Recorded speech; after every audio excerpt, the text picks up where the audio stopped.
कृपाळू उदार माझा ज्ञानेश्वर, तया नमस्कार वारंवार. न पाहे याती कुळाचा विचार. आवाज येतो का? भक्त करुणा कर ज्ञानाबाई, भलतिया भावे शरण जाता भेटी. पाडी तसे तुटी जन्मव्याधी, न पाहे याती कुळाचा विचार. भक्त करुणा कर ज्ञानाबाई, ज्ञानाबाई माझी अनाथाची माय. ज्ञानाबाई माझी अनाथाची माय, एका जनार्दनी पाय वंदितसे. न पाहे याती कुळाचा विचार. भक्त करुणा कर ज्ञानाबाई. नमो ज्ञानेश्वरा, नमो ज्ञानेश्वरा, नमो ज्ञानेश्वरा, नमो ज्ञानेश्वरा, नमो ज्ञानेश्वरा, नमो ज्ञानेश्वरा. नमो ज्ञानेश्वरा, नमो ज्ञानेश्वरा. निवृत्ते उदार सुपन देवा, निवृत्ती उदार सोपन देवा, निवृत्ती उदार सोपन देवा. मुक्ताबाई नमो त्रिभुवन पावनी, मुक्ताबाई नमो त्रिभुवन पावनी, मुक्ताबाई नमो त्रिभुवन पावनी. मुक्ताबाई नमो त्रिभुवन पावनी. आद्यत्रय जननी देवाची, आद्यत्रय जननी देवाची, आद्यत्रय जननी देवाची. नमो ज्ञानेश्वरा, नमो ज्ञानेश्वरा. निवृत्ती उदारा सोपान देवा. मुक्ताबाई नमो त्रिभुवन पावनी. आद्यत्रय जननी देवांची, जयांची केलिया स्मरण. होय सकळ विद्यांचे अधिकरण. तेची वंदो श्रीचरण श्री गुरूंचे, ते नमस्कारोनी आता. कृपाळू उदार माझा ज्ञानेश्वर, कृपाळू उदार माझा ज्ञानेश्वर. तया नमस्कार वारंवार. न पाहे याती कुळाचा विचार. भक्त करुणा कर ज्ञानाबाई. प्रस्तुत प्राप्त प्रसंगी कैवल्य साम्राज्य चक्रवर्ती, कैवल्य मूर्ती, साधकांचे मायबाप, ज्ञानी यांचे शिरोमणी, चिंतकाची चिंतामणी, विठोबाचा प्राण सखा, विश्वमौली ज्ञानोबा यांच्या संजीवन समाधी सोहळ्याच्या निमित्ताने संपन्न होत असणारा हा भव्य दिव्य स्वरूपाचा उत्सव थोडासा कमी करा. आणि या उत्सवातील आज बदल करून घेण्यात आलेली तृतीय दिवसाची कीर्तन सेवा महदभाग्याने मला प्राप्त झाली. आपणा सर्वांच्या अंतकरणामध्ये विराजमान सर्वव्यापक परमात्म्याच्या सेवेकरिता म्हणून घेतलेला हा अभंग वारकरी संप्रदायामध्ये अपूर्व अशा प्रकारची ज्यांची वाङ्मयीन संपत्ती आहे, पैठण निवासी शांतीब्रह्म संत श्री एकनाथ महाराज यांचा हा चारचरणाचा अभंग असून या अभंगातून ज्ञानोबाऱ्यांच्या गुणाचा परिचय करून ज्ञानोबाऱ्यांच्या शरणागतीचा लाभ सांगून शांतीब्रह्म संत श्री एकनाथ महाराज ज्ञानोबाऱ्यांना वारंवार नमस्कार करतात. विठ्ठल विठ्ठल हरे विठ्ठल,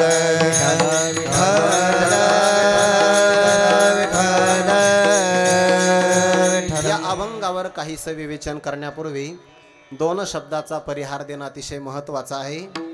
ज्यांच्या कुशल मार्गदर्शनाने सुंदर अशा प्रकारचा आळंदीमध्ये 12 वर्षापासून हा उत्सव संपन्न होत आहे. आपणा सर्वांचे प्रेमास्पद आदरणीय हरिभक्तीपरायण रामदास महाराज सरकटे बाबा यांचं असणारं हे माऊली गुरुकुलम आणि यामध्ये त्यांच्या संकल्पनेतून थोडा कमी करा, इको नका देऊ, फक्त थोडासा आवाज द्या. संकल्पनेतून हा प्राप्त होणारा कार्यक्रम आणि त्याने पाहता पाहता 12 वर्ष पूर्ण केले. एखादं झाड लावणं सोपं असतं, पण त्या झाडाला जोपर्यंत फळं लागत नाही, फुलं लागत नाही, तोपर्यंत त्याचं संगोपन करावं लागतं. बरं, एखाद्या झाडाचं संगोपन जितकं कठीण आहे, एखाद्या लहान मुलाचं संगोपन जितकं कठीण आहे, तसं पारमार्थिक कार्यक्रम चालू ठेवणं फार कठीण आहे. याचा सगळ्यात जास्त अनुभव आदरणीय लक्ष्मण महाराज खरात आणि आदरणीय हरिभक्तीपरायण प्रल्हाद महाराज घाडगे यांना माझ्यापेक्षा चांगला आहे. विठ्ठल विठ्ठल विठ्ठल विठ्ठल विठ्ठल. कार्यक्रमाची स्तुती सगळे करतात, पण प्रत्यक्ष कार्यक्रम करत असताना जे कष्ट होतात ना, ते फक्त त्या आयोजकालाच माहिती असतात. काही माणसं फक्त प्रसादाला येतात. 7:09 कीर्तन असेल तर 8:45ला येतात. काही तर त्याच्याही पुढचे असतात, ते 9:15ला येतात, कारण त्यांना माहिती आहे 9ला कीर्तन सुटतं, 9:10 उद्याच्या सूचना असतात आणि बरोबर 9:15ला पंगत बसते. एवढे हुशार धोरणात असतात ते आपला एखादा प्रतिनिधी मंडळ पुढे पाठवतात आणि त्याला सांगतात माझी जागा धरून ठेव. विठ्ठल विठ्ठल विठ्ठल विठ्ठल विठ्ठल. असा एखादा फक्त प्रसादाला येणारा सुद्धा व्यक्ती जेवण झाल्यानंतर म्हणतो भाजीत मीठ कमी होतं, कणाकण 6 चपात्या हाणल्या आणि तरी म्हणतो भाजीत मध्ये मीठ कमी होतं. असे माणसं काही काही कार्यक्रमाला नाव ठेवतात. बोलायला काही लागत नाही, नियोजन करायला किती कष्ट आहे हे त्या नियोजन करणाऱ्या माणसालाच माहिती असतं, बाकी कोणाला माहिती नसतं. आणि एखाद्या प्रसंगाला जर कार्यक्रमात पाऊस आलाच किंवा गॅस सिलेंडर जर उशिरा आला तर मग काय धावपळ होते हे त्या कार्यक्रमाला माहिती आहे. पण या सगळ्या संकटांना पार करत करत आदरणीय रामदास महाराज सरकटे बाबा यांनी हा कार्यक्रम अतिशय चांगल्या उज्ज्वल प्रमाणे चालू ठेवला आणि हा वर्षाकाळी सरिता याप्रमाणे हा कार्यक्रम वाढतच चालला आहे. आदरणीय संगीत विशारद असणारे ज्यांना स्वर्गीय स्वराचं वरदान मिळालं असे पवन महाराज शिंदे हजर आहेत. त्यांचे पिताश्री त्यांचे चुलते पण हजर आहे. या संस्थेतले उत्कृष्ट कीर्तनकार कृष्णा महाराज गिरी असतील, उमेश महाराज सरोदे असतील, आणखीन आपला पंढरी ना पंढरीनाथ महाराज, आणखीनही बालगोपाळ मंडळी आहे. इकडे हरिभक्ती परिणामचे घनश्याम महाराज आहे, ऋषी महाराज आहे, शेखर महाराज आहे. आणि तुम्हाला सर्वांच्या चरणारविंदी मी मनोभावे अभिवादन करून अगदी तासाभरामध्ये अभंगाचा भाव आपल्या समोर ठेवतो आहे. फक्त पंढरी मा इकडं पाच जा. विठ्ठल विठ्ठल विठ्ठल विठ्ठल विठ्ठल विठ्ठल. पाच जा म्हणजे उगा असं नाही तुम्ही फक्त संपूद्या कीर्तन तुमच्याकडे पाहतो असं नाही, फक्त थाप टाकण्याकरता माझ्याकडे पाहत जा. मला स्वराची थोडी गरज आहे. मग का बरं, एवढ्या भीषण परिस्थितीत मला कीर्तन करायचं आहे. आणि शेखर महाराजाला माहिती आहे मी एवढ्या वातावरणात कीर्तन करू शकतो. बाबा मी आमच्या इथं कथा असते, भागवत कथा, त्या कथेत बाहेर कथा चालू आहे, आतमध्ये मी अभ्यास करत असतो. आणि कथा एवढी भयानक आहे ज्याने एकदा पाहिली जाग्यावर उद्धार. विठ्ठल विठ्ठल विठ्ठल विठ्ठल विठ्ठल विठ्ठल विठ्ठल. असे सुंदर ते त्यांचा आनंद घेतात. मी काही नाव ठेवत नाही, पण मला प्रतिकूलतेमध्ये सुद्धा अभ्यास करण्याची सवय आहे. याचा अनुभव घनश्याम महाराजांना प्रल्हाद महाराजांना माहिती. विष्णू मामाच्या संस्थेमध्ये आम्ही राहिलो काही दिवस, ते मला काही अडचण नाही. मी 12वीचा अभ्यास तसाच केला. लहान मुलांची संस्था होती खाली आणि मला एक खोली होती, पण तिथे पण मी अभ्यास केला. 4 वर्षाचा अभ्यास सुद्धा मी केला, मला काही अडचण नाही पडत. उलट खरं असं आहे प्रतिकूलतेमध्ये सुद्धा शिकता आलं पाहिजे, अनुकूलतेत अडचण येत नाही. विठ्ठल विठ्ठल विठ्ठल विठ्ठल विठ्ठल. एवढ्या वातावरणात मी देवा सहज लावू शकतो. शांततेत लावायला आपल्याला काय अडचण आहे. फक्त तुम्हाला विनंती की तुम्ही झोपू नका, जर आली तर घोरू नका. विठ्ठल विठ्ठल विठ्ठल विठ्ठल. या अभंगातून शांतीब्रह्म संत श्री एकनाथ महाराज ज्ञानोबऱ्यांचा आपल्याला गुण परिचय करून देतात. काल थोडंसं आम्ही या अभंगावर चिंतन केले, सिस्टीम बरोबर माझ्या ताकदीनुसार लागली. बरं, धन्यवाद. काल आम्ही या अभंगाचा थोडासा विचार केला आहे, 1-1.5 चरणाचा विचार करता आला. थोडासा आज पुढे आपण विचार करू, फक्त संदर्भ घेऊन पुढे जायचं आहे.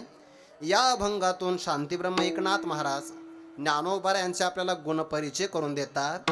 संत महात्मे मिळणं एक वेळेस सोपं आहे, पण कळणं मात्र फार कठीण आहे. एखादी वस्तू जर आपल्याला मिळाली याला जास्त महत्त्व नाही, मिळाल्यानंतर ती कळाली पाहिजे.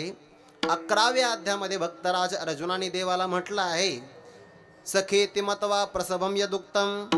हे कृष्ण हे यादव हे सखेती, अजानता महिमानम तवेदम, मया प्रमादात प्रणयेन वापी. देवा तुझं महिमान मला कळालं नाही. बघा बरं, पहिल्या अध्यायापासून तर 10 अध्याय झाले. दुसऱ्या अध्यायामध्ये शिष्यत्व पत्करलेलं आहे. शिष्यस्ते हमशादे मां त्वं प्रपन्नम. मी आपला शिष्य आहे, आपण मला उपदेश करा.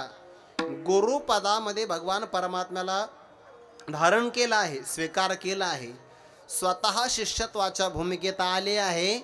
पण 10 अध्यायापर्यंत देव नेमका कोण आहे याचा परिचय मात्र झाला नाही.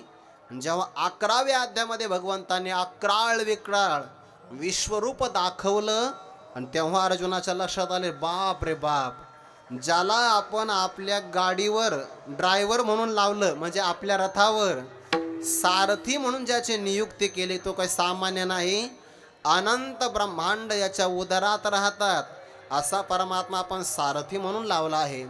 एवढंच नाही, शिष्टाईच्या प्रसंगाला यया कौरवांची आघारा, शिष्टाई धाडीला दातारा, दुष्ट कौरवांच्या घरामध्ये मी परमात्म्याला शिष्टाई करण्याकरता पाठवलं. 10 अध्यायामध्ये परमात्मा मिळालेला आहे आणि 11व्या अध्यायात कळाला आहे. विठ्ठल विठ्ठल विठ्ठल विठ्ठल विठ्ठल. वस्तू मिळणं जेवढं महत्वाचं आहे, तेवढी ती वस्तू आपल्याला कळणं सुद्धा महत्वाचं आहे. मानवी देह आपल्याला मिळाला पण कळालाच असं मात्र काही सांगता येत नाही. जर मानवी देहाचं मूल्य आपल्याला कळालं असतं तर माणसाने व्यसन केले नसते. आळंदीत येऊन विठ्ठल विठ्ठल विठ्ठल विठ्ठल विठ्ठल. एक व्यक्ती कीर्तन झाल्यानंतर माझ्या दर्शनाला आला, पण त्याला माहीतच नाही आपल्या वरच्या खिशामध्ये बिड्यांचा कट्टा आहे. दर्शन घेतलं, नेमका पडला बघा, लपविता करे येत नाही. याचा अर्थ ते आळंदीत आले पण आळंदीचं महात्म्य कळालं नाही, म्हणून तर इथं येऊन सुद्धा धूम्रपान करण्याची इच्छा होते. महत्व मिळालं याला नाही, कळालं पाहिजे याला जास्त महत्व आहे. विठ्ठल विठ्ठल विठ्ठल विठ्ठल विठ्ठल. मानवी देह मिळाला, कळाला पाहिजे. स्वर्गातल्या देवाला कळाला, स्वर्गीचे अमर इच्छिता ते देवा, मृत्यूलोकी व्हावा जन्मा कळाला, म्हणून ते म्हणतात नारायण नामे होव जीवन मुक्त, कीर्तने अनंत गाऊ गीते. तुम्ही आज सगळे भक्तराज अर्जुन व्हा. अर्जुन म्हणजे का बरं? भक्तराज अर्जुनाने युद्धात गीता ऐकली होती. युद्धात तुम्हाला तर फक्त शेजारचं कीर्तनच ऐकायचं आहे. विठ्ठल विठ्ठल.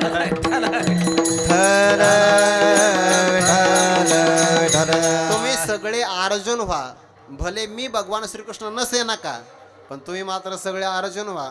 मी भगवान श्रीकृष्ण नाही. विठ्ठल विठ्ठल विठ्ठल विठ्ठल विठ्ठल. कोणत्याही वस्तूचं महत्व मिळाल्यात नाही, कळण्यामध्ये आहे. एखाद्याला परीस नावाचा दगड मिळाला, लोखंडाला लागल्याबरोबर सगळं सोनं होतं, हे त्याला मिळाल्यानंतर कळालं नाही. तो व्यक्ती आपल्या घराचं बांधकाम करत असताना परीस नावाचा दगड पाया भरणीसाठी वापरू शकतो. बघा, परिसाचा खडवाची जोडला, तो आम्ही नेनोने गाडोरा घातला. 11व्या अध्यायातल्याच ओव्या आहे बरं का या सगळ्या. म्हणून कल्पतरू तोडवणी केला कुपशेता.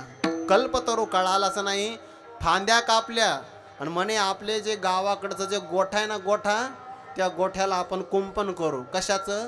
कल्पतरूच्या फांदीचं. विठ्ठल विठ्ठल विठ्ठल विठ्ठल विठ्ठल. एका व्यक्तीला कामधेनू मिळाली पण कळालीच नाही. सगळ्या 11व्या अध्यायातल्या ओव्यावर का या सगळ्या. कामधेनू गाय त्याला मिळाली पण कळालीच नाही. मग त्याने काय केलं? वारिके घेऊन दिदले कामधेनू ते. त्याने तो दुसऱ्या व्यक्तीला, मला एक काम कर ना, तेवढं शिंगरू मला दे आणि मग वासरू घेऊन जा. विठ्ठल विठ्ठल विठ्ठल विठ्ठल विठ्ठल. म्हणून आपल्याला मिळण्यापेक्षा कळालं पाहिजे. मग मानवी देह कळावा, आळंदीतलं क्षेत्राचं महात्म्य कळावं. काय आळंदीचं महात्म्य आहे? 5-6 प्रकाराने सांगतो. मला हे काल नाही सांगता आलं, आज सांगतो. विठ्ठल विठ्ठल विठ्ठल विठ्ठल. आळंदी हे पुण्यभूमी आहे. आळंदी हे गाव पुण्यभूमी ठाव, दैवताचे नाव सिद्धेश्वर. आळंदीमध्ये आपोआप पुण्य होतं बघा, आपोआप. आता आपण माऊलींच्या संजीवन समाधी सोहळ्या करता आलो की नाही, संपूर्ण दिवस आपला चिंतनात जातो. इथं काहीच करायचं नाही, फक्त 2 टाइम आपलं कीर्तन ऐकायचं आणि 3 टाइम जेवायचं. आहे का नाही? नाश्ता पण असतो ना. हा, आळंदीमध्ये सहज पुण्य घडतं. आळंदी ही पुण्यभूमी आहे विठ्ठल. विठ्ठल विठ्ठल विठ्ठल. या आळंदीचं दैवत आहे भगवान सिद्धेश्वर. समाधी प्रसंगामध्ये भगवान म्हणतात, आणि काय केरे ज्ञान राजा, जो या सिद्धेश्वरी करील पूजा, तो अंतरंग सखा माझा, मुक्ती सहजा झाली त्यासी. अरे सिद्धेश्वराचं पूजन करावं, अश्वत्थ सिद्धेश्वर दर्शने मुक्ती. अश्वत्थ आणि सिद्धेश्वराला नमस्कार केला, दर्शनाने मुक्ती. आळंदीचं महात्म्य पुण्यभूमी आहे. सिद्धेश्वराचं दर्शन केल्यानंतर मुक्ती आहे. या आळंदीतल्या तीर्थक्षेत्रालाही महत्व आहे विठ्ठल विठ्ठल विठ्ठल विठ्ठल. इंद्रायणी दक्षिण वाहिनी, भागीरथी मणिकर्णिका दोन्ही, या मिळाली या त्रिसंगमी पुण्यभूमी तुझी. येथे जरी नित्य स्नान घडे, तरी नित्य वैकुंठ वास जोडे. तुझं नाही नाही रे कोवाडे, मी कोडी उभा असे. इथे इंद्रायणी स्नान करीती प्रदक्षिणा, तुटती यातना सकळ त्याच्या. या तीर्थाचं महत्व आहे, इथल्या प्रदक्षिणेचं महत्व आहे, दैवताचं महत्व आहे. आळंदी म्हणजे आजान वृक्ष आहे. आजान वृक्षांची पाने जाण, जो भक्षु न करेल अनुष्ठान, त्यासी साध्य होईल ज्ञान येत संशय नाही. आजान वृक्षाच्या खाली बसून आजान वृक्षाचे पान भक्षण करून अनुष्ठान केलं की त्या व्यक्तीला ज्ञान प्राप्त होतं. आमच्या संस्थेतले श्री गुरु बंकट स्वामी महाराज आणि लक्ष्मण बाबा इगतपुरीकर यांनी आजान वृक्षाखाली 100 पारायण केली. 100 पारायण सद्गुरू जोग महाराजांनी सांगितल्यानुसार दररोज एक पारायण करायचं होतं. बरं, कमीत कमी जर नवीन व्यक्ती असेल त्याला 15 तास लागतात. ज्याला ज्ञानेश्वरीचा परिचय आहे त्याला 11 तास लागतात. आणि काही काही लोक असे आहेत 9 तासात पूर्ण ज्ञानेश्वरीचं पारायण करतात. असे काही लोक मी पाहिले आहे विठ्ठल विठ्ठल विठ्ठल विठ्ठल विठ्ठल विठ्ठल. आमच्या पाहण्यामध्ये एक माताजी आहे, प्रल्हाद महाराज. तुम्ही आलते बघा आम्हाला घ्यायला, नेवाशाला घ्यायला आलते मागच्या वर्षी. एक माताजी आमच्या पाहण्यात आहे, शिखर महाराज. त्यांनी ज्ञानेश्वरीचे 1108 पारायण केली. 1108 पारायण. घनश्याम महाराज स्वयंपाक करता करता त्या ज्ञानेश्वरी पाहत नाही, दररोज 1000 ओव्याला आवृत्ती देतात. त्यांच्याकडे आम्ही मुक्काम केला, कीर्तनाला ते आले होते. सकाळी 5:30ला त्यांचा काकडा सुरू झाला. काकडा, विष्णू सहस्रनाम, ज्ञानेश्वरीच्या 1000 ओव्याची आवृत्ती देऊन स्वयंपाक त्यांनी आम्हाला दिला. तुम्ही तिकडे राहत होते ना, तेव्हा मी डबा घेऊन आलो होतो विठ्ठल विठ्ठल विठ्ठल विठ्ठल विठ्ठल विठ्ठल. जोग महाराजांच्या आज्ञेनुसार लक्ष्मण बाबा इगतपुरीकर आणि सद्गुरू श्री व्यंकट स्वामी महाराजांनी फक्त एक वेळा दूध प्राशन करून 100 दिवसात 100 पारायण केले. आणि त्यांच्या दुधाची व्यवस्था साक्षात जोग महाराजांनी केली होती. शेवटची 8 पारायण त्यांनी फक्त आजान वृक्षाची तोडून नाही, खाली पडलेली पानं भक्षण करून 8 पारायण केली. त्यांचे जेव्हा 108 पारायण झाले तेव्हा जोग महाराजांनी ज्ञानराज माझी योग्यांची माऊली या अभंगावर माऊलींच्या दरबारात कीर्तन केलं. ते कीर्तन ऐकलं मारुती बाबा गुरव यांनी. ते म्हणले आपल्याला सुद्धा अशी ज्ञानेश्वरीची सेवा झाली पाहिजे विठ्ठल विठ्ठल विठ्ठल विठ्ठल विठ्ठल. आळंदी पुण्यभूमी, दैवताचे नाव सिद्धेश्वर. सगळ्या प्रकारचे तीर्थ इथं वास्तव्याला आहेत. आजान वृक्षाचे पानं भक्षण तोडायचे नाही बरं पानं. काही काही महिला लयच हट्टी असतात बघा, ते फांदी तोडून आणतील काही दिवसाने. पानं तोडायचे नाही, आपोआप पडली तर आणायची.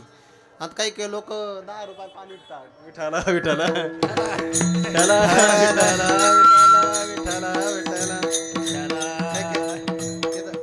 तिथं बसणारे 10 रुपयाने पाणी विकतात बघा. ते पारायण करायचं का पानं विकायची विठ्ठल विठ्ठल.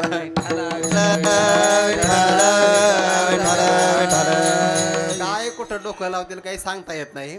हे आहे त्या अजान वृक्षाचं महत्व. आळंदीत ज्ञानोबरांच्या मंदिरामध्ये सुवर्ण पिंपळ आहे बघा, सुवर्णाचा अश्वत्थ. तयासी नित्यता घडता प्रदक्षिणा, नाही पार पुण्या वास स्वर्गी. ज्ञानोबरांच्या मंदिरातला पिंपळ सोन्याचा आहे, त्याला 7 प्रदक्षिणा करायच्या बरं. जर मंदिरात गेले तर 7 प्रदक्षिणा करायच्या. ध्यानात राहील ना. मंदिरात गेले तर सुवर्ण पिंपळाला किती प्रदक्षिणा करायच्या? सावकाश करायच्या. विठाला विठाला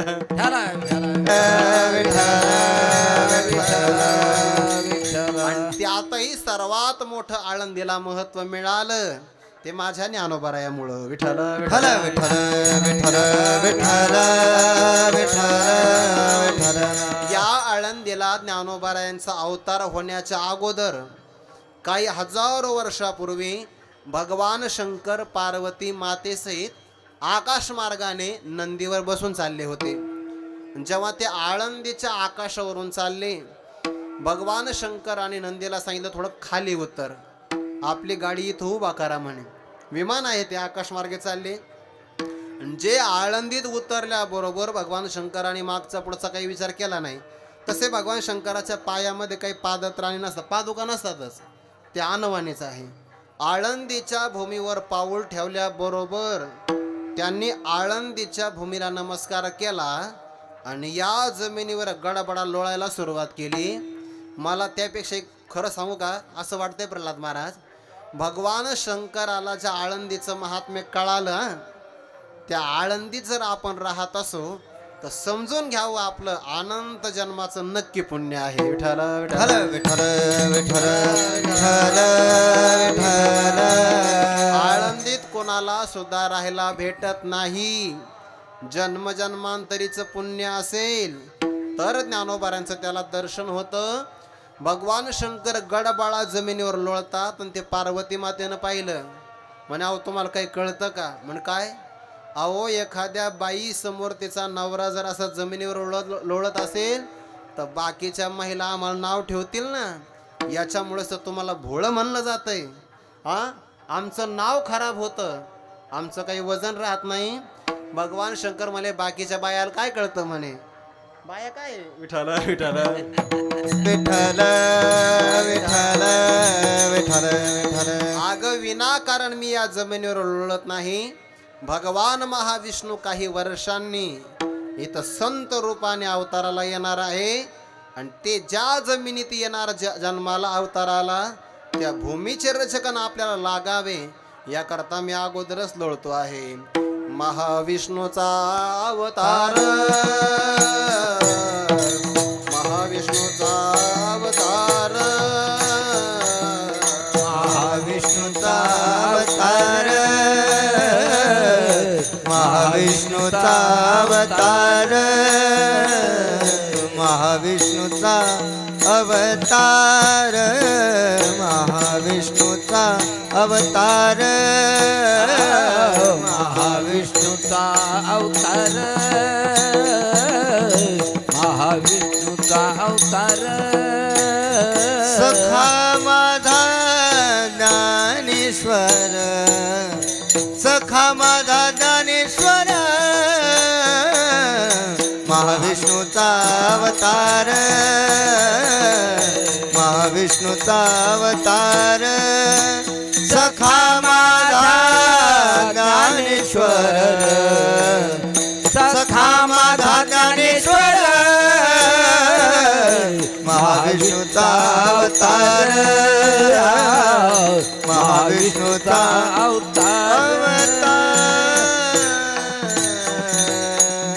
महाविष्णूचा अवतार कोण आहे? सखा माझा ज्ञानेश्वर. जनाबाई आपल्याला परिचय करून देतात बरं. ज्ञानाचा सागर सखा माझा ज्ञानेश्वर. म्हणून महाविष्णू साक्षात ज्ञानोबा यांच्या रूपाने इथं अवताराला आले आहेत. त्यांच्यामुळे आळंदीचं महात्म्य आहे. संतांचा परिचय दोन प्रकारचा आहे. आज थोडी प्रस्तावना वेगळी. एक आहे निर्गुण परिचय, दुसरा आहे सगुण परिचय.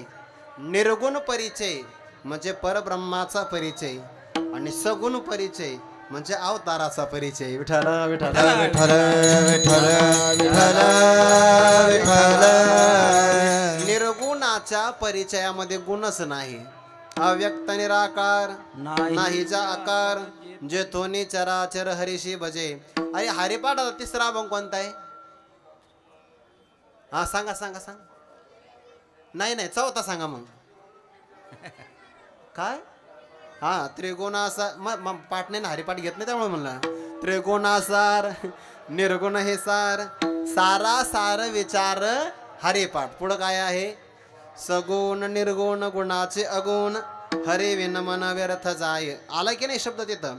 निर्गुण ज्याच्या ठिकाणी गुण नाही आणि सगुण गुणासहित आहे. विठ्ठल विठ्ठल विठ्ठल विठ्ठल विठ्ठल विठ्ठल. निर्गुण हे परब्रह्म आहे, तिथं शब्द लागत नाही. मनाचे नखे न लगे, जेत बुद्धीची दृष्टी न रिगे, ते इंद्रिया की रजोगे काय होईल. आता 15व्या अध्यायातली ओवी सांगतो. ठावोन पवता जयाचा, मनेसी मुरडली वाचा. ज्या परमात्म्यापर्यंत न जाता मनासहित वाचा म्हणजे वाणी मुरडली माघारी फिरते, अर्थात जे ज्ञानासी न चोजवे ध्यानासी हे नागवे, ते अगोचर फावे गोठी माझी. निर्गुण असणार परब्रह्म शब्दाचा विषय होत नाही, याचा अर्थ त्याचं वर्णन करता येत नाही. मग आम्हाला वर्णन करता आलं पाहिजे. तेच परब्रह्म जेव्हा सगुण साकार होतं तेव्हा आपल्याला त्याचं वर्णन करता येतं. संत हे सगुणच आहे. ज्ञानोबा निर्गुण कसे कैवल्याचा पुतळा, परब्रह्म केवळ बोलत असे, हे ज्ञानोबाऱ्यांचं निर्गुण स्वरूप आहे. आणि ते ज्ञानोबाऱ्या जेव्हा सगुण साकार होतात तेव्हा त्यांच्या ठिकाणी अनेक गुण येतात. कोणते गुण आहे? कृपाळू दार, कृपाळू दार माझा ज्ञानेश्वर, कृपाळू दार, कृपाळू दार, कृपाळू दार माझा ज्ञानेश्वर. कृपाळू दार, कृपाळू दार, कृपाळू दार माझा ज्ञानेश्वर, कृपाळू दार, कृपाळू दार, कृपाळू दार माझा ज्ञानेश्वर. कृपाळू दार. दया नमस्कार वारंवार, दया नमस्कार वारंवार, नमस्कार वारंवार, दया नमस्कार वारंवार. न पाहे याते, न पाहे याते कुळाचा विचार, न पाहे याते, न पाहे याते, न पाहे याते कुळाचा विचार. न पाहे याते, न पाहे याते, न पाहे याते. वा. तुमच्या कृपादृष्टीने करतो प्रयत्न. कसे टाळे काय सब आहे का? आता वाजा विठ्ठल विठ्ठल. ते बरोबर आहे. गावाकडे तुम्हाला कीर्तन ऐकाय सवय लागली आणि कीर्तनकार स्वतःहून म्हणतात मला माहितीये माझ्या या वाक्याला टाळ्या कमी पडणार नाही. विठ्ठल विठ्ठल.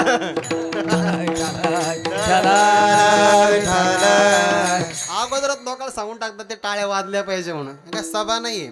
विठ्ठल विठ्ठल भजन आलं की मग वाजवायच्या टाळ्या. कृपाळू उदार काय आहेत ज्ञानोबारांचे गुण? 2 गुणात महाराज सांगता. कृपाळू उदार दुसऱ्याचं दुःख हरण करणं, दुसऱ्याच्या सुखाने सुखी होणं, या अंतकरणाच्या वृत्तीला म्हणतात कृपा. आणि त्या कृपेचं आधिक्य ज्यांच्याकडे आहे त्यांना म्हणतात कृपाळू. ज्ञानोबा कृपाळू आहे. आपल्या हृदयामध्ये असणारं ज्ञान आबाल सुबोध व्हावं, लहान मुलापासून वयोवृद्धापर्यंत सगळ्यांना मिळावं, अशी देण्याची जी भावना आहे त्याला उदार असं म्हणतात. म्हणून ज्ञानेश्वरी प्रगट झाली हे उदारत्व आहे आणि मराठीत आली हे कृपाळुत्व आहे. विठ्ठल विठ्ठल विठ्ठल विठ्ठल विठ्ठल. असे ज्ञानोबरांचा तुमचा संबंध काय? संतांना आपण आपल्या जीवनात माझं म्हणावं. बरं, आपण ज्याला ज्याला माझं म्हणतो ते पदार्थ आपल्याला कधी माझं म्हणत नाही. आपण व्यवहारामध्ये म्हणतो हे घर माझं आहे, पण कधी घर म्हणतं का हा मालक माझा आहे? कधीच म्हणत नाही. हा माईक माझा आहे, काळजी नका करू, व्यवहारा करता म्हणलो हा माईक ध्वनिक्षेपक हा माझा आहे असं मी म्हटलो, हा कधीच म्हणत नाही की हा माझा आहे.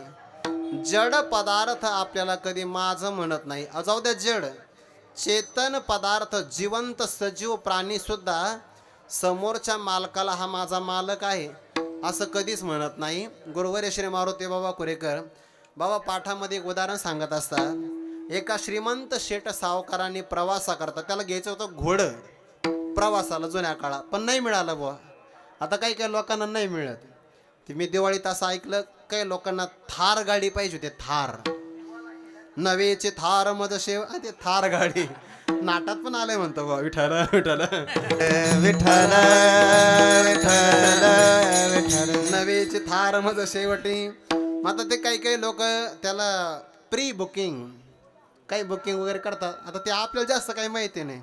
त्याच्यातही असं आहे बुकिंग करायला माणूस एकटा जातो, उद्घाटनाला 5-25 जण जातात आणि त्याच्यात मग ते ग्रँड एंट्री म्हणतात त्याला. हो ते फार वजनदार कार्यक्रम असतो ते. मग ते काचाचा दरवाजा उघडायचा, वजनात हळू स्लो मोशनमध्ये चालायचं, हळूहळू चालायचं, हळूहळू चाला हळूहळू जायचं आणि मग तिथं पुन्हा सह्या वगैरे करायच्या. गाडीच्या जवळ उभं राहायचं, बरोबर ते कापड मागं पडत. हां सगळं सगळं होतं. पेढे खायला सगळे राहतात, हप्ता भरायला एकटाच. विठ्ठल विठ्ठल विठ्ठल विठ्ठल विठ्ठल विठ्ठल. तसा एका त्या सावकाराला बिचाराला घोडं घ्यायचं होतं विकत, पण त्याला ते काही घोडं मिळालं नाही. कधी कधी गाड्या संपतात बघा. मग ते लोक सांगतात काय म्हणतात ते जिथं आपण बुक करतो त्याला काय शोरूम शोरूम. हा आपल्याला जायचा प्रसंगच नाही ना कधी.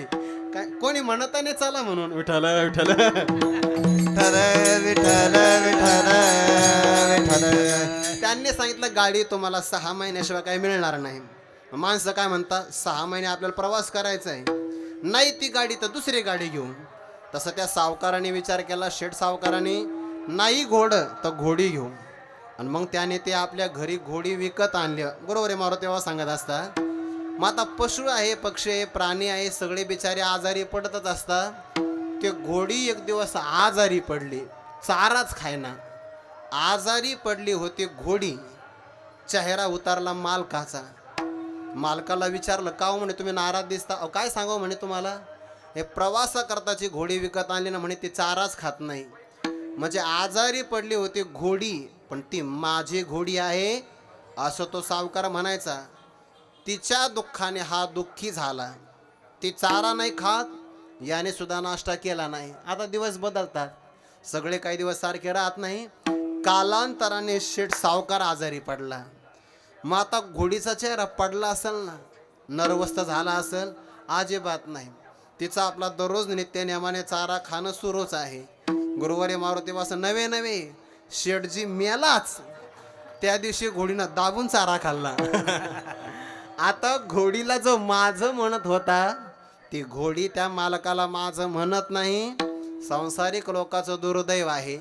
जड पदार्थाला, कोणत्या चेतन पदार्थाला आपण माझं म्हणतो, पण तोच माझेपणा जर आपला देवाकडे लागला, संतांकडे लागला, तर आपला उद्धार आहे. नाथ महाराज म्हणतात, कृपाळू उदार माझा ज्ञानेश्वर, साधकांचा माय बाप, दर्शने हरे ताप. साधकाचा माय बाप, दर्शने हरे ताप. साधकाचा माय बाप, दर्शने हरे ताप. साधकांचा माय बाप, दरुचेने सर्वभूती सुखरूप ज्ञानोबा माझा सर्वभूती सुखरूप ज्ञानोबा माझा सर्वभूती सुखरूप ज्ञानोबा माझा सर्वभूती सुखरूप ज्ञानोबा माझा. या अभंगात सगळ्या चरणामध्ये नाथ महाराज ज्ञानोबा माझा असं म्हणतात हा. कृपाळू आहे, उदार आहे माझा ज्ञानेश्वर. इतकं अवदार्य आणि कृपाळूपणा असल्यामुळे तया नमस्कार वारंवार आम्ही त्यांना कायम नमस्कार करतो. म्हणून वैद्य बाबा सांगायच्या ज्ञानोबांना नमस्कार 2दा करायचा. सकाळी पण दर्शन करायचं, सायंकाळी सुद्धा दर्शन करायचं. दर्शन जर आपण दिवसभरात गेलं तर गर्दी असते. दर्शनाचा खरा आनंद सकाळी बरं, सकाळी, आणि ते 7च्या अगोदर मस्त. बाकीचे लोक झोपेतून उठतात तोपर्यंत आपण दर्शन करून यायचं. विठ्ठल विठ्ठल विठ्ठल विठ्ठल विठ्ठल. एकदा सकाळी ज्ञानोबाऱ्यांचं दर्शन झालं की संपूर्ण दिवस अभ्यासामध्ये, प्रसन्नतेत, समाधानामध्ये, आनंदात व्यतीत होतो बघा. हे प्रातःकालाच आळंदी सहज परमार्थ होतो बघा, सहज. आणि गावाकडे सहज अभंग विसरतात, सहज, कष्टच करावे लागत नाही, आपोआप सगळा विसर पडतो. असो माझा ज्ञानेश्वर तया नमस्कार वारंवार. पण महाराज ज्ञानोबा उदार आहेत. बरेच माणसं उदार असतात पण ते भेद करतात. त्यांचं औदार्य सगळ्यांच्या करता नसतं. तसं काही ज्ञानोबारायांचं आहे का? नाही. न पाह्याती कुळाचा विचार न पाह्याती कुळाचा विचार पाह्याती कुळाचा विचार न पाह्याती कुळाचा विचार न पाह्याती कुळाचा विचार न पाह्याती कुळाचा विचार पाह्याती कुळाचा विचार न पाह्याती कुळाचा विचार भक्त करुणाकर ज्ञानाबाई भक्त करुणाकर ज्ञानाबाई न पाह्याती कुळाचा विचार न पाह्याती कुळाचा विचार न पाह्याती कुळाचा विचार न पाह्याती कुळाचा विचार. वा, पवन महाराजांनी बरोबर भक्त करुणाकर करुण रस प्रधानच चाल गायली बघा. हे कळालं पाहिजे बरं. हो, जसा अभंगाचा भाव असेल तशी चाल जर लावता आली ना तर वक्त्याला 15 मिनिटात जे सांगायचं हे 2-3 मिनिटात सांगू शकतात. विठ्ठल विठ्ठल विठ्ठल विठ्ठल विठ्ठल विठ्ठल विठ्ठल विठ्ठल विठ्ठल. न पाहे याती कुळाचा विचार. आपलं औदार्य प्रगट करत असताना ज्ञानोबाराय हा अमुक जातीचा आहे, हा आमच्या ब्राह्मण कुळाचा आहे अशी अजिबात भेदभावाची विचारणा करत नाही. फक्त आपण ज्ञानोबाऱ्यांचं भक्त व्हावं बरं, फक्त भक्त व्हावं. मला काही मोठेपणा नाही सांगायचा. शेखर महाराज हजर होते त्या दिवशी. मी काल माऊलींच्या मंदिरात प्रवचनाची सेवा केली. सेवा करताना मी एवढंच म्हणलो की ज्ञानोबाऱ्या तुम्ही माय बाप आहात, आम्ही तुमचे आजान बालक आहोत. विठ्ठल विठ्ठल विठ्ठल विठ्ठल विठ्ठल. मी फार कोणीतरी मोठा ज्ञानी आहे असं म्हणून अजिबात आळंदीत राहायचं नाही. मी सर्वात लहान आहे, अजान बालक आहे, बालक असं म्हणून ज्ञानोबाऱ्यांच्या कुशीत राहायचं, ज्ञानोबाऱ्यांच्या मांडीवर राहायचं. मांडीवर विठ्ठल विठ्ठल विठ्ठल विठ्ठल विठ्ठल विठ्ठल विठ्ठल विठ्ठल विठ्ठल भक्त करुणा कर ज्ञानाबाई. ज्ञानोबा करुणेचा सागर आहे. समुद्रामध्ये रत्न मिळतात. समुद्राला रत्नाकर म्हणतात. आकर म्हणजे माळा. रत्न मिळतात, पण रत्न वर नाही मिळत बरं. समुद्रातले जर रत्न पाहायचे असेल तर लांब जावं लागतं आणि पुन्हा खोल जावं लागतं. लांब म्हणजे समुद्रापासून 50, 60, 100, 150 किलोमीटर असं वरून जायचं. आणि वरून गेलं की पुन्हा खोल जायचं. किती खोल जायचं? जेवढा आपला दम असेल तेवढं. तर समुद्रामध्ये बुडी मारायची म्हणजे दम लागतो जास्त. ते मी वाक्य ऐकलं होतं एक. मनुष्य जास्त पळाला, स्वतःच्या क्षमतेपेक्षा जास्त पळाला की त्याला दम लागतो, पण क्षमतेपेक्षा जास्त पळण्याकरता सुद्धा दमच लागतो. विठ्ठल विठ्ठल विठ्ठल विठ्ठल विठ्ठल. जोपर्यंत आपला श्वास पुरतोय समुद्रामध्ये रत्न सापडतात. रत्न कारण समुद्रामध्ये शिंपले असतात. त्या शिंपल्यामध्ये स्वाती नक्षत्रातलं पावसाचं पाणी पडलं की त्या पाण्याचा एक मोती तयार होतो. ते शिंपला असं असतं बघा. मोती मोठा झाला की ते असं होतं. आणि ते शिंपला असं झालं की बरोबर समुद्राच्या तळाला मोती. ते शिंपले येतात वरती आणि मोती मात्र खाली सापडतात. म्हणून समुद्राला रत्नाकर म्हणतात. काय रत्न आहे? विठ्ठल विठ्ठल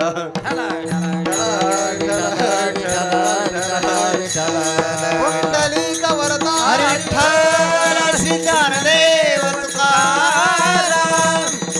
आपल्या वारकरी संप्रदाय शहाणपणा कधी येईल हा अवघडच गोष्ट आहे. आपला आवाज आपल्या लोकांपुरता बस झाला, बाहेर कशाला त्रास द्यायचा. काय काय माणसं करणे लावते. काकडा करायला 4, अख्ख्या गावात आवाज विठ्ठल विठ्ठल. अरे आपण परमार्थ करायला आलो का दुसऱ्याला त्रास द्यायला आलो हेही लोकांना कळत नाही. लोकात आता ही भावना झाली, ज्याचा जास्त आवाज मोठा त्याचा परमार्थ जास्त मोठा. कधी शहाणपणा येईल काय माहिती. ही भक्ती पण विचारी नाही. विठ्ठल विठ्ठल विठ्ठल विठ्ठल विठ्ठल. हे भक्ती पण म्हणता येत नाही हो का. आडदांड प्रकार आहे. पण आता काय करता. विठ्ठल विठ्ठल विठ्ठल विठ्ठल. जाऊ देतो, आपला विषय नाहीये. भक्त करुणा कर ज्ञानाबाई. आपल्या रत्नाकर समुद्राला म्हणतात. चंद्रामध्ये अमृत आहे म्हणून त्याला सुधाकर म्हणतात बरं. तसं ज्ञानोबऱ्यांच्या ठिकाणी करुणा आहे का नसणार. आई येते आणि आईच्या ठिकाणी वात्सल्य असतं बरं. एखादा बालक कितीही चुकला तर फक्त ज्ञानोबऱ्यांना म्हणायचं, आई मी तुमचा अजान बालक आहे, माझ्याकडून प्रमाद चुका घडू शकतात, पण आपण जर मला आश्रय नाही दिला तर कोण आश्रय देणार आहे. भक्त करुणा कर ज्ञानाबाई. मग अशा ज्ञानोबऱ्यांचा जर लाभ घ्यायचा असेल तर काय करायचं. काय करायचं 3ऱ्या चरणात सांगतात. या भावे शरण जाता भेटी भलती या भावे. शरण जाता भेटी भलती या भावे. शरण जाता भेटी भलती या भावे. शरण जाता भेटी भलती या भावे. शरण जाता भेटी भलती या भावे. शरण जाता भेटी भलती या भावे. शरण जाता भेटी भलती या भावे. शरण जाता भेटी पाडी तसे तुटे जन्म व्याधी. पाडी तसे तुटे जन्म व्याधी. पाडी तसे तुटे जन्म व्याधी न पाहियाती. कुळाचा विचार न पाहियाती. कुळाचा विचार पाडी तसे तुटे जन्म व्याधी. पाडी तसे तुटे जन्म व्याधी न पाहियाती. कुळाचा विचार न पाहिया. कुळाचा विचार विठोबार भूमाई. विठोबार खुमाई. विठोबार भूमाई. विठोबार खुमाई. टाळी वाजवा. विठोबार खुमाई पार खोमा हा विठोबार खुमाई विठोबार खुमाई हा विठोबार खुमाई जय जय ठोबार खुमाई विठोबार खुमाई ठोबार खुमाई ठोबार खुमाई ठोबार खुमाई कुंडली कवरदार विठ्ठल श्री ज्ञानदेव तुकाराम ठोबार खुमाई ठोबार खुमाई विठोबार खुमाई जय जय कुंडली कवरदा हरी विठ्ठल श्री ज्ञानदेव तुकाराम पंढरीनाथ भगवान की जय ठोबार खुमाई विठोबार खुमाई ठोबार खुमाई ज्ञानोबाराय कृपाळू आहेत उदार आहेत त्यांच्या कृपेला कोणत्याही प्रकारची सीमा नाही न पाहे ते कुळाचा विचार भक्त करुणा कर ज्ञानाबाई अशा ज्ञानोबारांच्या अवदार्याचा आणि कृपेचा फायदा घ्यायचा असेल तर काय करावं ज्ञानोबारांना आपण शरण जावं भलती या भावे शरण जाता भेटी भावे शब्दाचा अर्थ होतो भक्ती बरं अंतकरणामध्ये काही माणसं म्हणतात माझ्या मनात हा भाव आला माझ्या मनात असा भाव नव्हता असे भाव शब्दाचे अनेक भाव आहेत पण त्यापैकी दुष्ट भाव किंवा द्वेष भाव घ्यायचा नाही भाव शब्दाचा प्रेम भक्ती असा अर्थ घ्यायचा आणि मग चरणाचा अर्थ लागल भलती या भावे 9 प्रकाराच्या भक्तीपैकी भलत्या भावे म्हणजे कोणत्याही भक्तीनं श्रवणम कीर्तनम विष्णू स्मरणम ही जशी भगवान विष्णूची 9 प्रकारची भक्ती आहे ना त्यापैकी एक भक्ती आपण स्वीकारायची भलती या भावे तशी जशी देवाकडे आहे तशीच भक्ती ज्ञानदेवाकडे पण घ्यायची भलते या भावे पण शरण गेलं पाहिजे नम्रतेनं शरण जाता भेटी काय होतं पाडी तसे तुटे जन्मव्याधी ज्ञानोबारा एका रोगाला नष्ट करतात आपल्या सगळ्यांच्या पाठीमागे एक व्याधी लागला व्याधी कोणता व्याधी आहे एक आहे जन्माचा व्याधी आणि याचा शेवट आहे मरणाच्या व्याधी विठ्ठल विठ्ठल विठ्ठल विठ्ठल विठ्ठल विठ्ठल गुरुवारी मारुती बाबा सांगत असतात आपण आजारी पडल्यानंतर काही गोळ्या घेतो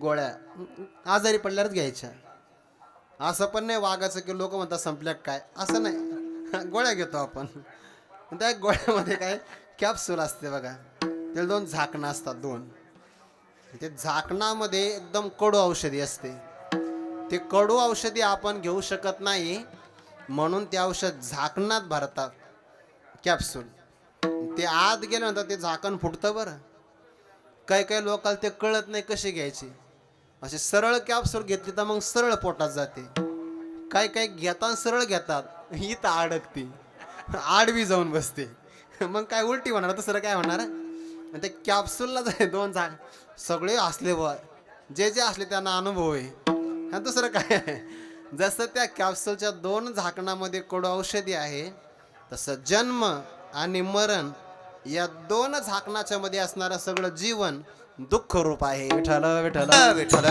विठ्ठल विठ्ठल विठ्ठल ज्याचा जन्म तुटला त्याचं मरण तुटतं बघा पुन्हा जन्माला यावं लागलंच नाही पाहिजे जन्माला येण्याच्या अगोदर मुक्काम मातेच्या उदरात आहे मातेच्या उदर कुहरी पचोने विष्ठेच्या दाथरी जठरी 9 मास वरी जन्म जन्मोने मरती काय सांगू गर्भीची यातना मज भोगिता नारायणा मांस मळमूत्र जाना तुझ क्षण क्षणा ध्यात असे जन्माला येण्याच्या अगोदर मुक्काम गर्भात करावा लागतो आणि गर्भामध्ये असं काही मंडप वगैरे नाहीये गर्भामध्ये पंखा नाही बसायला चटाई नाही गर्भामध्ये असं उलट फिरावं लागतं उलटा जर गर्भ असेल तर जन्म सोयीचा होतो जर आडवा तिडवा आला तर मग अवघड आहे बघा जर गर्भ आडवा आला तर एक तर गर्भ तरी नष्ट होतो नाहीतर माता तरी नष्ट होते. म्हणून आईच्या उदरामध्ये असणारा गर्भ जो असतो की नाही, आई सरळ उभा असते आणि गर्भ उलटा असतो. डोकं खाली असतं आणि त्याने पाय आपल्या आत घेतलेले असतात. जन्माला येण्याच्या अगोदर गर्भात यावं लागतं. गर्भात आला की जन्मापासून जा येते असती वर्धते विपरिणामते अपक्षी येते विनश्यती. म्हणून मनुष्य जर या देहामध्ये मुक्त झाला तर जन्म संपतो. जन्मव्याधी पाडी तसे तुटी. ज्ञानोबाराय कोणी जर शरण आला ना, त्याचा जन्मव्याधी नष्ट करतात. का स्वभाव आहे ज्ञानोबारायांचा. ज्ञानाबाई माझी अनाथाची माय. तुम्हाला देतो 5 मिनिटं शेवटी. ज्ञानाबाई माझी अनाथाची माय, एका जनार्दनी पाय वंदी तसे. ज्ञानोबाराय अनाथ आहे. बलतिया भावेला एक उदाहरण आणि अनाथ चरणाला एक उदाहरण. आता जास्त काही खराब बाबा अभंग लांब होत नाही. हा आजच अभंग आपण सोडून घेऊ म्हणजे उद्या नवीन घेता येईल. विठ्ठल विठ्ठल विठ्ठल विठ्ठल विठ्ठल. कारण पहिल्यापासून अभंग ऐकणारे श्रोते सगळीकडे काही येत नाही. यो आता उद्या आपलं कुठं कीर्तन आहे, यांना कुठं यांचे हाल कशाला करायचे, त्यापेक्षा अभंग यांना दोघांना सांगून टाकू, संपला विषय. अनाथ आहे अनाथ. ज्ञानाबाई माझी अनाथाची माय, एका जनार्दनी पाय वंदी तसे. ज्यांनी ज्ञानोबारांचा पालखी सोहळा सुरू केला आणि ज्यांचं आज पुण्यस्मरण पण आहे बघा. ज्ञानोबारांचे महान भगवत भक्त जसे नामदेवरायांची पायरी पंढरपूरला आहे ना, तसे ज्ञानोबारायांच्या मंदिराच्या समोर हैबत बाबांची पायरी. बरं, त्या पायरीचं दर्शन घ्यायचं, पाय नाही द्यायचा. लक्षात येईल ना, दर्शनाला जाताना पायरीचं दर्शन घ्यायचं. हैबत बाबांची पायरी पहिली, पितळी पत्रा आहे बघा त्याच्यावर, पहिलीच पायरी. त्या पायरीवर पाय नाही द्यायचा, पुढं जायचं. त्यांनी भजन केलं की ज्ञानोबांची समाधी डोलायची. काय भजन असेल. आम्ही भजन केलं तर लोक मांडी मोडीत नाही. विठ्ठल विठ्ठल.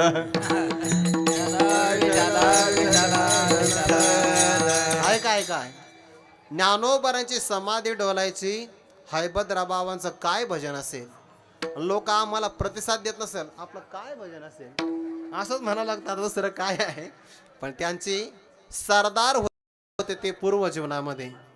एका दुष्ट व्यक्तीने त्यांना पकडलं आणि पकडल्यानंतर एका गुफेत बंद केलं. त्या गुफेचा दरवाजा म्हणजे फार मोठा दगड लावून ठेवला आणि आता काही बाहेर निघण्याचा पर्यायच नाही. हैबत बाबा तिथून ज्ञानोबारांना शरण गेले. शरण ज्ञानाबाई माझ्या अनाथाची माय. शरण गेले, सांगितलं ज्ञानोबाराया एवढ्या संकटातून मला तुम्ही वाचवा. उरले ते हरी तुम्हा समर्पण. मी सगळं जीवन तुम्हाला अर्पण करेल. ज्ञानोबारा ज्या सरदाराने त्यांना कोंडलं होतं त्या सरदाराच्या पत्नीच्या स्वप्नात गेले आणि त्याला सांगितलंय, बघ तुझ्या पतीनं माझ्या भक्ताला कोंडलंय गुंफेमध्ये. जर माझ्या भक्ताला काही झालं तर वंश शिल्लक ठेवणार नाही आणि जर माझ्या भक्ताला मुक्त केलं तर तुमच्या वंशाला एक सुंदर फुलं लागेल. कारण त्या मातेला मुलगाच नव्हता. आता तिने ते स्वप्न आपल्या मालकाला सांगितलं. आता जर बाईनी मालकाला स्वप्न सांगितलं आणि मालक ऐकत नसेल तर मालकच कसा. वचन न मोडी बोलिले ते अजिबात नाही. तो म्हणते ना, हा वचन न मोडी अजिबात नाही. त्या सरदाराने धर्मपत्नीच्या शब्दानुसार ज्ञानोबारांची आज्ञा म्हणून हैबतराव बाबांना सोडलं. त्या माता माऊलीला पुत्रही प्राप्त झाला आणि हैबत बाबा परत राजाची सेवा करण्याकरता गेले नाही. ज्ञानाबाई माझी अनाथाची माय, एका जनार्दनी पाय वंदी तसे. हा झाला 4थ्या चरणाचा भाव. भलतिया भावे शरण जाता भेटी. आपण कोणत्याही भक्तीने जर ज्ञानोबारांना शरण गेलो, शरणागती पत्करली तर ज्ञानोबारा आपल्या पाठीमागे लागलेली व्याधी संपवितात, जन्मव्याधी संपुष्टामध्ये आणतात. आता मी पण कीर्तन संपुष्टामध्ये येण्याच्या प्रकारात, कारण मला ताण लागली. विठ्ठल विठ्ठल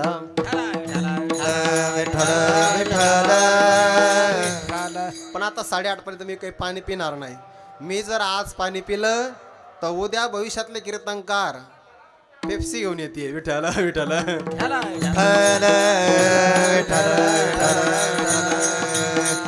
केव्हा मग बरेच पेय पदार्थ आले.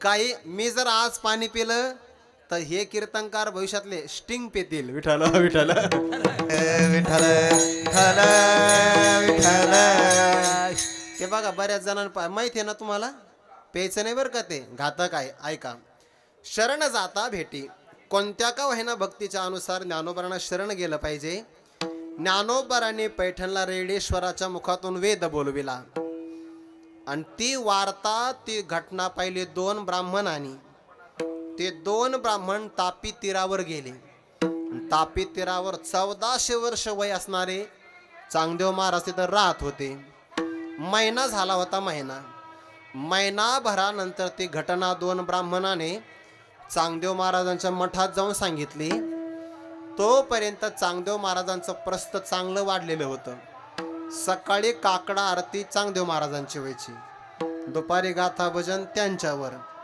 4 ते 5 प्रवचनकाराने चांगदेव महाराजांचं सांगायचं सायंकाळी अभंग फक्त घ्यायचा आणि सगळं चरित्र चांगदेव महाराजांचं सांगायचं जसं हल्लीतले काही कीर्तनकार आयोजकाचं सांगतात तसंच सगळं चांगदेव महाराजांचं वर्णन सगळे त्रिकाल पूजन त्रिकाल संध्या व्हायची पण जेव्हा पशु म्हशीचा रेडान त्याच्या मुखातून वेद बोलविला ही वार्ता ऐकल्याबरोबर चांगदेव महाराज म्हणे, थांबा उद्यापासून माझं पूजन करायचं नाही म्हण का अरे 1400 वर्ष जिवंत राहिलो पण अजून मला कोणत्याही रेड्याच्या मुखातून वेद नाही बोलवता आला ज्या अर्थी त्यांनी वेद बोलवला याचा अर्थ ते ईश्वर अवतार असले पाहिजे आणि मोठी माणसं जर आपल्या समोर आली आपण पूजा घ्यायची नसते माझी आजपासून पूजा करू नका शिष्य म्हणले महाराज तुम्ही लयच भोळे तुम्ही ना असं कोणाचं पण काही ऐकता कोणाला विश्वास ठेवता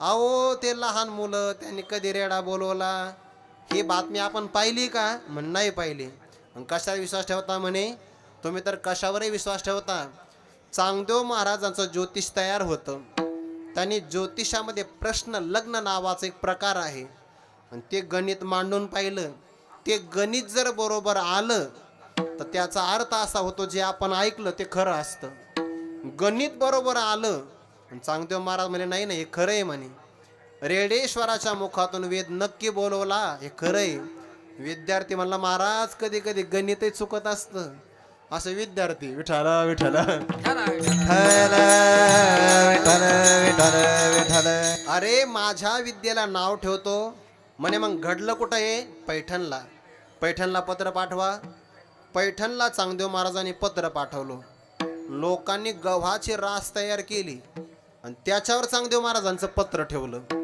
पत्राला नमस्कार कारण चांगदेव महाराजाकडून आलेला आहे आणि मग पैठणकरांनी प्रत्युत्तर दिलं महाराज तुम्ही जे ऐकलं ते खरं आहे 4 संत भावंड आली त्यापैकी ज्ञानोबरांनी रेडेश्वराच्या मुखातून वेद बोलविला मग आता ते कुठे आहे म्हणे आता ते आळे फाट्याहून आळंदीला गेले म्हणे बर काही हरकत नाही चांगदेव महाराज म्हणले आपल्याला आळंदीला जायचं भेटायला शिष्य म्हणले महाराज अहो सिद्ध्या कायमच्या कोणाच्याही राहत नसतात सिद्धीचं आवागमन होत असतं सिद्धेला विपिसे कोणतया पुषे जर सिद्धी वेळ लावते तर प्रसिद्धी काय लावेल सिद्धी जर वेळ लावते तर प्रसिद्धी डबल वेळ लावेल सिद्धेला विपिसे सिद्धी कोणाचे टिकत नसते आपण पुन्हा आपल्यातले जे वयोवृद्ध आहे ना त्यांना आळंदीला पाठवू त्यांच्याही नावानं एखादं पत्र देऊ आणि त्यांनाच इकडं बोलवून घेऊ चांगदेव महाराज म्हणे हे बरं आहे म्हणे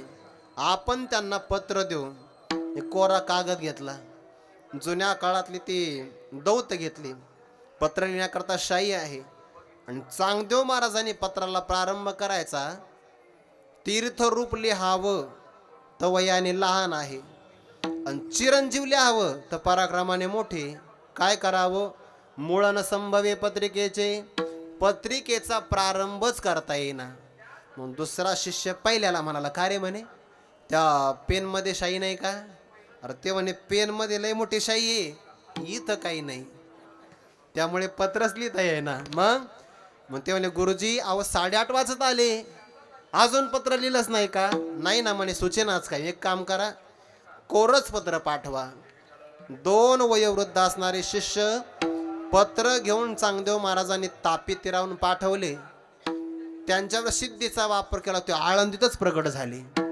आता आळंदीत प्रगट झाले तर तोपर्यंत आळंदी सगळी यांना मानत होती.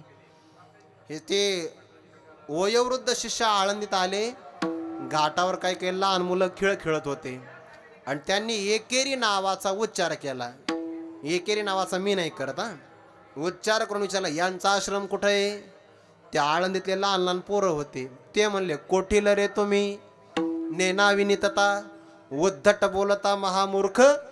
कुठले तुम्ही, कोणत्या गावचे?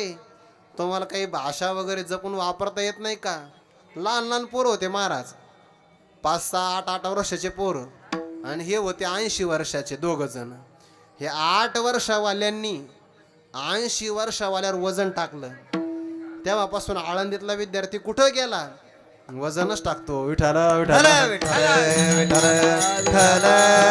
विठ्ठल विठ्ठल. पत्रिकेत फक्त आळंदीचं कीर्तन असू द्या, दररोजच्या पेक्षा गर्दी नक्की जास्त असणार बघा. त्या आळंदीचं महाराज काही रंगच वेगळा आहे. मग त्यांनी ते पत्र पाहिलं, कोरं पत्र. 65 14 विद्यान 64 कला तयार आहे. कळा 65वी उकलोनी दाविनी, 65 ओव्याचे 65 पाठविली, अर्थच लागेना. आणि मग चांगदेव महाराज म्हणले, अरे तुमचं दोनदा ऐकल्यामुळं माझं वाटोळं झालं. म्हण का? दोनदा ऐकल्यामुळं मला जाता नाही आला, तर मी कोणाचंच ऐकणार नाही. आता मी स्वतः ज्ञानोबारांच्या भेटीला जाणार. शिष्य म्हणले, महाराज असं नाही जायचं. मग आपण आपली गाडी घेऊन जाऊ.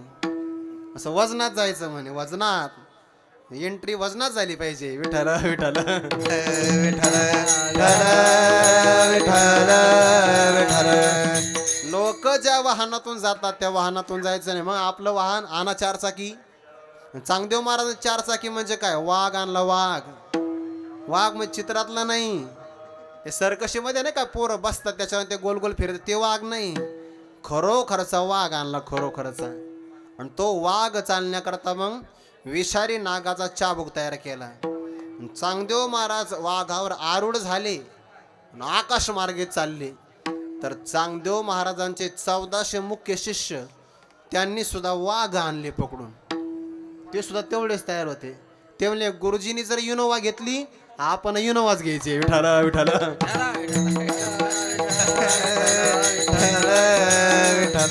महाराज काही काही विद्यार्थी इथपर्यंत थांबतात. गुरुजींची विनोवा त्या त्यांची विनोवा.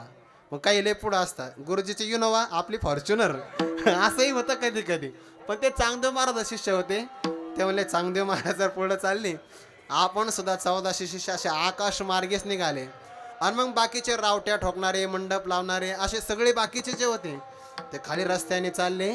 आणि मग चांगदेव महाराजांची सगळी यात्रा इथपर्यंत आली. हिवाळ्याचे दिवस होते. हे 4ही मंडळी सकाळचं कोवळवून आपल्या अंगावर घेत होत्या. सकाळचं चांगदेव महाराजांनी 2 माणसं पुढं पाठवले. सिद्ध आपल्या भेटीला येत आहे. निवृत्तीनाथांनी सांगितलं, ज्ञानोबा चांगदेव महाराज आपल्या भेटीला येत आहे, आपणही समोर गेलं पाहिजे. पण जो मनुष्य ज्या क्षेत्रात तयार असतो त्याचा अहंकार घालवायचा असेल तर त्या क्षेत्रातली एखादी चुणूक दाखवावी लागते. जर चांगदेव महाराज सिद्धीचा वापर करतात आणि वाघावर नागावर प्रयोग करतात तर आपणही सिद्धीचा वापर केला पाहिजे. बरं, आपणही वापर केला पाहिजे. वेळ कमी, आपणही वापर केला पाहिजे. मग आता तुम्ही जर वाघावर बसून सिद्धीचा वापर करून येतात, ज्ञानोबारांनी भिंतीला आज्ञा दिली, चालविले जड भिंती. ती घड्याळ पुढे. बरं, विठाल विठाल विठ्ठल विठ्ठल विठ्ठल. नाहीतर घरात बाबा म्हणतील मला, तुम्ही एकदा पुढे गेले होते. नाही नाही, जाणार नाही. हा, वेळेत जेवढं होईल तेवढं, पुढं नाही जाणार. उलट झालं तर एखादा मिनिट कमी होईल, पण पुढं नाही. ज्ञानोबारांनी आज्ञा दिली, चालविली जड भिंती, हरली चांग याची भ्रांती. चांगदेव महाराज कशा करता आले होते? ज्ञानोबारायावर आपल्या सिद्धीचा प्रभाव पाडण्यासाठी. भलती या भावे, पण नंतर शरण आले. बरं, शरण जाता भेटी परिणाम, पाडी तसे तुटे जन्मव्याधी. ज्ञानोबारांची पण भिंत अशी आकाश मार्गे चालली. आमचे गुरुवारी मारुती बाबा कुरेकर सांगत असतात, चांगदेव महाराजांचा वाघ सुद्धा असा आकाशात चालला होता. आकाशात ज्ञानोबारांची भिंत त्याच्यावरती चालली आणि ते वाघान पाहिलं असं वरती. बापरे म्हणे, हे जर भिंती आपल्या अंगावर पडली तर आपलं भरीत होईल. हा जर ही भिंत आपल्या अंगावर पडली तर वाघांद्याला राजीनामा. चांगदेव महाराज नुसते आकाशात राहिले. लक्षात आलं अरे आपण सिद्धीचा प्रयोग करतो सजीव प्राण्यावर आणि हे मात्र चालविली जड भिंती, निर्जीव चालविले भिंती, हे आपल्यापेक्षा श्रेष्ठ आहे. म्हणून यांना शरण गेलं पाहिजे. उपजताचे ज्ञानी हे वर्म जाणोनी, आले लोटांगणी चांगदेव, ज्ञानाबाई माझी अनाथाची माय. एका जनार्दनी पाय वंदितसे, न पाहिया ती कुळाचा विचार. भक्त करुणा कर ज्ञानाबाई, ज्ञानेश्वर माऊली ज्ञानराज माऊली तुकाराम. ज्ञानराज माऊली जय जय ज्ञानेश्वर माऊली ज्ञानराज माऊली जय जय ज्ञानेश्वर माऊली ज्ञानराज माऊली. जय कुंडली कबरदारी विठ्ठल ज्ञानदेव तुकाराम. ज्ञानेश्वर माऊली ज्ञानराज माऊली तुकाराम. ज्ञानेश्वर माऊली ज्ञानराज माऊली. जय जय ज्ञानेश्वर माऊली ज्ञानराज माऊली तुकाराम. ज्ञानाबाई माझी अनाथाची माय, एका जनार्दनी पाय वंदितसे, न पाहिया ते कुळाचा विचार. भक्त करुणा कर ज्ञानाबाई यथामती यथावकाश ज्ञानोबरायांच्या अभंगाचं चिंतन करण्याचा प्रयत्न केला. तशी नियोजित सेवा माझी उद्या होती, पण मग आता उद्या याच वेळेत दुसरीकडे कीर्तन घेण्यात आलं. आता ते तिकडचं कीर्तन हे कीर्तन मी एका दिवसात 4-4 कीर्तन नाही ना करत. म्हणजे हलक्या हातान सुद्धा नाही करत. हलक्या हातान सुद्धा. लक्षात आलं का? नाही ना, तेवढं आपल्याला जमणार नाही. आता संस्थेमध्ये 2-2 वेळा कीर्तनाला उभं राहायचं, आळंदीत पुन्हा 2-2 कीर्तन करायचे. दररोज 8 तास उभं राहणं होतं. 8 तास उभं राहायचं आणि पुन्हा आश्रमात काही विश्रांती नाही. आणि दिवसा भागवत कथा ऐकायची पुन्हा आश्रमात. अपूर्व योग आहे, अपूर्व योग आहे. पर्वणी जन्मांतरे भवेत पुण्यम तदा भागवतम लय. मला नाव नाही ठेवायचं, पण मग आता श्रम होतात म्हणून उद्याची सेवा मी आजच करून घेतली. कार्यक्रमात असताना टिप वेळेनुसार कार्यक्रमात बदल केला जाईल, मग त्याचा वापर मी केला आज. मग रामदास महाराज सरकटे यांना सांगितलं, मला मी उद्या सेवा करू का? ते म्हणजे काही हरकत नाही. ज्यांची आज सेवा होती ते उद्या तयार झाले, त्यांनाही धन्यवाद. तुम्ही सर्वांनी गोड करून घेतली, कोणी झोपलं नाही, उठून गेलं नाही, त्याबद्दल सर्वांचे आभार. याच ठिकाणी थांबतो. दरवर्षी आळंदीला येत चला. ज्ञानोबारांचा समाधी सोहळा असतो, सर्वांनी यायचं आणि तर शुद्ध साधना करायची. इंद्राणी स्नान असेल, पारायण असेल, 2 वेळचे कीर्तन असेल, हरिपाठ भजन सगळं व्यसन नाही करायचे. जितकं जास्त पुण्य संपादन करता येईल तेवढं पुण्य संपादन करायचं. हेच धन तुम्हाला सोबत नेता येईल, दुसरं काही नेता येणार नाही. ज्ञानेश्वर विठ्ठल जय जय विठ्ठल. विठ्ठल जय जय विठ्ठल. विठ्ठल जय जय विठ्ठल. जय जय विठ्ठल. हरे कवरदारी विठ्ठल. ज्ञानदेव तुकाराम. विठ्ठल जय